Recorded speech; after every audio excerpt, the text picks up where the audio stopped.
এক ইহুদি কিশোর বিশ্ব ইসলামের খেদমত করতে, ইহুদি ছেলে আমার নবীর খেদমত করতো, তারা ছিল নবীর প্রতিবেশী। তো অনেকদিন হয় ইহুদি ছেলেটা আসে না। বিশ্বনবী খোঁজ দিলেন, ঘটনা কি? একটা ইহুদি ছেলে না আমার খেদমতে আসলো, ছেলেটা কই?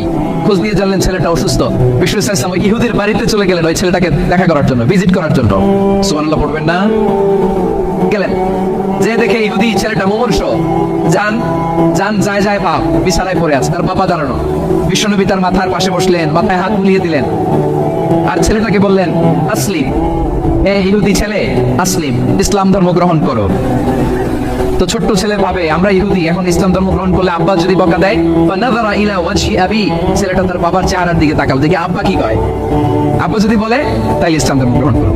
ইহুদি ছেলেটা তার বাবার দিকে যখন তাকালো, আমার বাবা বলে আতিয়া আবুল কাসিম, আবুল কাসিম যা বলে তাই করো। আবুল কাসেম হচ্ছে বিশ্ব ইসলামের একটা কুনিয়া, উপনাম।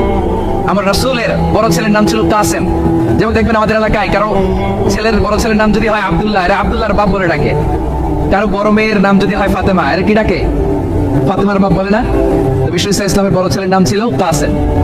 ইহুদি বাবা বলল আতিয়া আবুল কাসেম, আবুল কাসেম যা বলে তাই শোনো, মানে মুহাম্মদ যা বলে তাই শোনো। এই কথা শুনে ছেলে সাহস পাইছে, ছেলে এবার পড়তে আরম্ভ করলো আশহাদু আল্লা ইলাহা ইল্লাল্লাহ ওয়া আশহাদু আন্না মুহাম্মাদার রাসূলুল্লাহ, পড়েন আল্লাহু আকবার।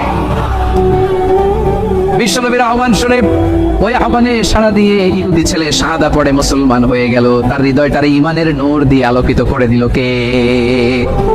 প্রিয় ভাইরা, এবার রাসূল সাল্লাল্লাহু আলাইহি ওয়াসাল্লাম বের হয়ে আসলেন ঘর থেকে, আর বললেন আলহামদুলিল্লাহিল্লাযী আনকাযাহু মিনান নার, প্রশংসা সে আল্লাহ যে আল্লাহ জাহান্নামে চলে যাচ্ছিল প্রায় এমন একটা লোককে মুহূর্তের মধ্যে কালিমায়ে শাহাদাতের বদৌলতে জান্নাতি বানায় দিলেন। আওয়াজ করে পড়েন সুবহানাল্লাহ। এই হাদিস থেকে আমরা কি